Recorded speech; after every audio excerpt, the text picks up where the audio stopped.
com Raul Mikhail Ivanov. Segunda parte. Questão: o que você poderia dizer sobre as virgens negras? Vamos esquematizar. A Virgem Negra é, simplesmente, a encarnação do princípio feminino na matéria. Então, quer ela tenha sido chamada Maria, culto de Ísis, Virgem Negra ética, é muito similar. É a adoração da polaridade feminina do Pai. Questão: o inframundo ou infraterra é específico da Terra? Existe em todos os planetas, uma vez que é a peneira de acesso a todos os outros planetas. Questão: o que é dos elfos, gnomos etc., e da relação deles com o intraterra? Os elfos, as salamandras, os gnomos, os silfos vivem em sua dimensão. Eles não vivem no intraterra, eles vivem sobre a Terra. No intraterra há civilizações, de raça humana ou não humana, mas sem relação com esses seres da natureza. Eles se refugiaram próximo de alguns portais, mas não por toda a parte. Questão: o derretimento do gelo nos polos indica que os vórtices estariam acessíveis. Não, porque eles estão em outras dimensões, portanto, não há necessidade de um derretimento da calota para penetrar nos vórtices. O derretimento das calotas é ligado mais aos cataclismos que vão chegar sobre a Terra. Questão: poderia falar-nos de Shambhala? Shambhala é, antes de tudo, um lugar situado em dimensões extremamente elevadas, nas quais se encontram, entre outros, os 24 anciões, aqueles que decidem o destino kármico do planeta no Grande Conselho Galáctico. Essa Shambhala tem uma localização dimensional, obviamente, diferente daquela que vocês conhecem. Entretanto, inúmeros seres situaram esse espaço chamado Shambhala em relação com Agartha. Está situado, eu os lembro, sob o deserto de Gobi. E, ainda, algo de diferente, porque Shambhala é uma projeção dimensional. Então, querer atribuir isso a tal lugar ou tal lugar não é a mesma coisa que o intraterra, mesmo se haja uma sala, é uma pequena palavra, um espaço gigantesco no intraterra, no qual a vontade de Shambhala é conhecida, mas isso não quer dizer que Shambhala seja localizada aqui. É um anexo vibratório, se preferem. Vocês sabem, Shambhala é uma palavra marketing. Há terapias que se inspiram em Shambhala, efetivamente, mas qual é a realidade real dessas coisas? Shambhala é um conselho galáctico associado a 24 estruturas extremamente precisas de seres que são os grandes irmãos que cuidam de vocês. Agora, que há virtudes curativas, Shambhala não é um grupo interventivo, é um grupo que tenta, geralmente, manter a realidade vibratória e de outras dimensões, pô-la em adequação com as dimensões terrestres.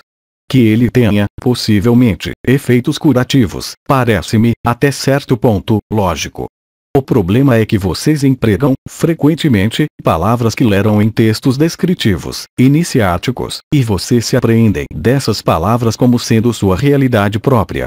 Então, é muito bonito falar do intraterra, ter mensagens do intraterra, receber ensinamentos do intraterra, de Shambhala ou de outros lugares, e, mesmo, algo que é cada vez mais difundido, seja verdadeiro ou não verdadeiro, aliás, isso não tem qualquer espécie de importância. Mas por que querer empregar palavras para a conotação deles sem saber, realmente, o que é? Uma descrição não substituirá, jamais, a realidade da vivência. Mas isso, eu também posso empregar as palavras que eu quero e fazê-lo sentir a energia que eu quero. Agora, qual é a prova que é, verdadeiramente, a energia Shambhala? Porque lhes disseram isso. O sentir é completamente real, mas as palavras colocadas não têm qualquer relação. Por que querer pôr palavras em um sentir? Porque, a partir do momento em que uma energia penetra-os pela cabeça e chega, mesmo, eventualmente, até o coração, porque vocês querem caracterizá-la diferentemente do que ela é. Se lhes agrada chamá-la Shambhala, Saint-Germain, Metatron Etic, mas, nomeando, vocês atribuem algo que não é, necessariamente, a realidade. A energia, hoje, é muito fácil de fazê-la passar pelos chakras superiores, uma vez que a energia está aí, sobre a Terra, há quase 20 anos. Então, é muito fácil fazer-se passar pelo Guru que vai aportar a energia de Cristo, de Shambhala, porque a energia está aí para todo mundo. Vocês podem conectar-se.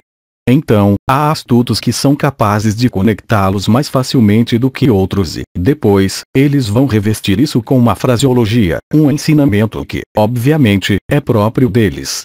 E, aí, cai-se na armadilha do ego, ou seja, substitui-se a espontaneidade da energia por um sistema de controle do outro. Qualquer que seja a vontade afixada de liberdade, de amor, de fraternidade, a partir do momento em que vocês desviam o fluxo de energia normal que chega há 20 anos sobre o planeta, e que não tem necessidade de intermediário, mesmo se o intermediário exista, o problema é que a maior parte desses intermediários vai servir-se dessas energias com fins de orgulho pessoal ou para fins financeiros. Então, isso será revestido com grandes palavras. Serão, por exemplo, transmissões de energia Tartapion.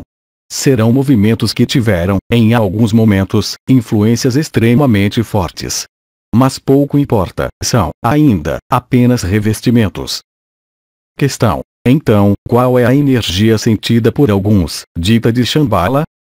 A mesma que todos aqueles que sentiram, um dia, penetrar a energia pelos chakras superiores e chegar ao coração e ter o sentimento de que sua vida seria transformada. Esse primeiro contato é a iluminação, a instauração, a iniciação. É a abertura para outras realidades. Então, vocês podem chamá-la como quiserem. Se a palavra exótica energia Shambhala agrada-lhes, chamem-na assim, mas isso se chama, simplesmente, a polaridade feminina do Pai. É uma energia que é retransmitida pelo Sol central, e que se difunde à vontade, e que não tem necessidade de guru ou outra coisa para manifestar-se, mesmo se alguns seres sejam despertadores, efetivamente.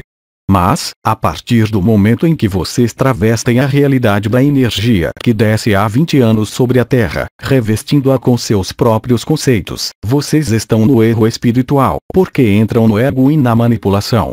A mesma energia, é preciso, de qualquer forma, aportar um pequeno bemol, porque há seres que são persuadidos de estarem em contato com os grandes seres, que escrevem livros, ou mesmo enciclopédias, ou mesmo tratados em 40 ou 50 volumes, criam movimentos, porque eles são persuadidos de que estão na luz. Sim, mas qual luz? Quando vocês olham acima deles, apercebem-se de que há uma magnífica colônia de luz negra. Eles são ligados à luz negra e não à luz crística. A luz de Cristo é simples. A luz de Cristo não tem necessidade de enciclopédias. Ela não tem necessidade de técnicas. Ela tem necessidade de ser, e tudo. Questão: como canalizar essa luz? Ela está aí. Basta fazer calar o mental. Basta fazer calar as emoções. Basta abandonar-se, totalmente, a essa energia. Então, vocês podem ajudar-se com uma música, um incenso, um guru, por que não? Mas é, antes de tudo, um estado de espírito interior. Lembrem-se do que dizia São João: haverá muitos chamados e poucos escolhidos. Os chamados são aqueles que são marcados na fronte, aqueles que receberam a luz, mas, depois, uma vez que a luz tenha chegado, não se deve deixá-la ali, o que faz a maior parte daqueles que se creem detentores de poderes, porque eles trabalham com o terceiro olho. Não é o objetivo dessa energia. O objetivo dessa energia é descer, progressivamente, encarnar-se, desposar a energia do fogo terrestre, Kundalini, depois, voltar a subir, tranquilamente, junto, para chegar à realização. Dito em outros termos, muitas pessoas, hoje, confundem o processo iniciático, que quer dizer, simplesmente, pôr no caminho, com a realização. Haverá muitos chamados, eles serão marcados na fronte, eles ouvirão o canto dos anjos no ouvido, mas eles não serão, contudo, seres de luz. A realização é um caminho de abandono. O abandono não se encontra nas técnicas, nas enciclopédias ou nos nomes exóticos. Ela se encontra, unicamente, em um estado de ser e nada mais. Questão: como perceber os seres da natureza?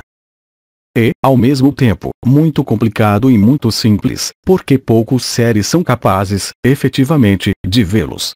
Ver os seres da natureza é ser capaz de voltar a tornar-se com o olho de uma criança, de ver uma dimensão específica, para além das aparências. Não há, aí tampouco, rituais ou técnicas específicas que permitam, mais especificamente, entrar em contato com esses seres. Vocês os verão apenas quando abordarem o território dele com uma simplicidade de criança. Não há necessidade de fazer jejuns ou preparação, orações. É um momento de comunhão que vai chegar no momento em que vocês estão em ressonância com a vibração desses seres que povoam a natureza. Os gnomos amam os biscoitos. Os silfos adoram as flores. As salamandras adoram os presentes que se põem na água. Os elfos são sensíveis ao perfume, ao que cheira bem. Questão: como evitar fazer-se confinar na dualidade da terceira dimensão? Estando na unidade. É a vibração que corresponde à unificação corpo/alma/espírito no mesmo eixo, na mesma realidade, no mesmo espaço.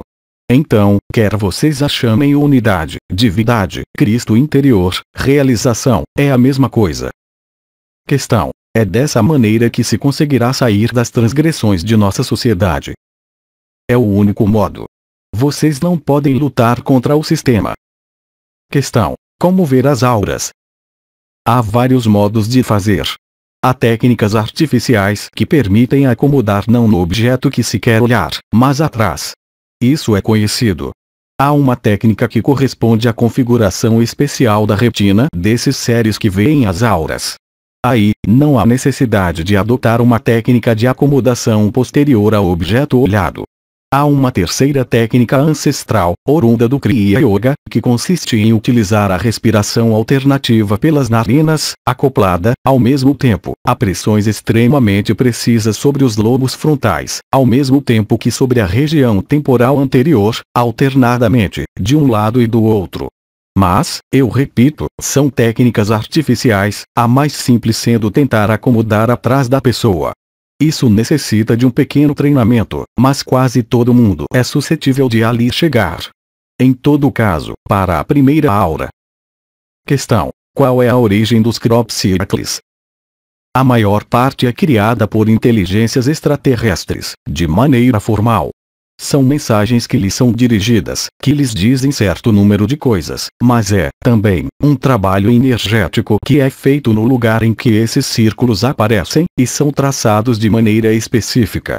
Eles registram de maneira não definitiva, porque é efêmero, no corpo planetário, energias específicas. Assim como as pirâmides são destinadas a cristalizar as energias do éter, esses crop circles são destinados a cristalizar, de maneira efêmera, algumas energias do éter no objetivo de estabilizar a malha cristalina terrestre, mas, também, informá-los. Questão: o derretimento das calotas de gelo é diretamente ligado à liberação de gases ligada ao efeito estufa? Os gases de efeito estufa não existem. É uma invenção humana. Não existe aquecimento climático. Vocês estão em um período de pré-resfriamento. A temperatura média da Terra aumenta, mas isso não quer dizer que seja um aquecimento climático. Não é ligado, de modo algum, à atividade do homem. É ligado, sobretudo, aos períodos transicionais que existem a cada 50.000 anos, momento em que os polos devem mudar de orientação. Então, não há culpa alguma a ter, porque as mudanças são inexoráveis e as poluições que sobrevêm vão ao sentido da mudança. Mas não são vocês, com suas máquinas, suas técnicas e seu petróleo que bastam para gerar isso. Isso é o que querem fazê-los crer, novamente, para pô-los no sentido de suas responsabilidades, mas, também, de seus medos. Questão: poderia falar-nos do mantra 1? O mantra 1 é um mantra que faz descer a energia ao nível do segundo chakra, portanto, que vai favorecer as energias de encarnação e de assentamento. Alguns seres pronunciam o A1 centrando-se em outros chakras. Mas a finalidade do A1 era favorecer o assentamento, o enraizamento e a estabilidade. Questão: o que seria uma alimentação correta? Uma alimentação correta é uma alimentação que consegue fornecer suas necessidades energéticas, metabólicas e calóricas. Agora, falar de alimentação correta, ao nível de poluições da Terra, parece extremamente difícil. Os alimentos que vocês ingerem são o reflexo de sua cultura, de seu modo de vida e de seu modo de crença. A nutrição está cada vez menos saudável. Então, não há, propriamente dita, alimentação correta. Tudo é questão de conveniência pessoal. Para Marty Robbins, era uma hóstia por semana, e era correto. Questão: Existem gatos na quinta dimensão? Você fala da quinta dimensão, mas há várias quintas dimensões. Há vários modos de vida na quinta dimensão, assim como na terceira dimensão há vários caminhos evolutivos, naturalmente. Há muitas diferenças entre o que vocês chamaram os pequenos cinzentos, os grandes reptilianos ou, ainda, os seres azuis de Sirius. A quinta dimensão não é uniforme. Portanto, há quintas dimensões com animais, muito poucos. E há dimensões quintas e sem animais, completamente. Questão: o que é dos seres humanos que teriam um quê de reptiliano? Isso corresponde a misturas genéticas que ocorreram no curso dos milênios precedentes, nos tempos de Sumer, mas é extremamente complexo. Há misturas de DNA que foram feitas. Há cruzamentos de raças, também, que foram feitos. Isso foi feito em todos os tempos, entre múltiplas raças e múltiplas dimensões. Isso sempre existiu. Aí está o que ser pode dizer. Não temos mais perguntas, agradecemos. Então, caros amigos, espero que vocês se enriqueçam com tudo o que vai acontecer-lhes. Então, como de hábito, eu lhes apresento todo o meu amor, todas as minhas bênçãos, e eu lhes digo, talvez, até uma próxima vez. E, sobretudo, não se esqueçam de que a solução está no interior de si e que nada existe de exterior que possa ajudá-los. Eu lhes digo até muito em breve. Aos 3 Dimensões, 7 de fevereiro de 2008. Versão do francês, CLAG. Mensagem atemporal.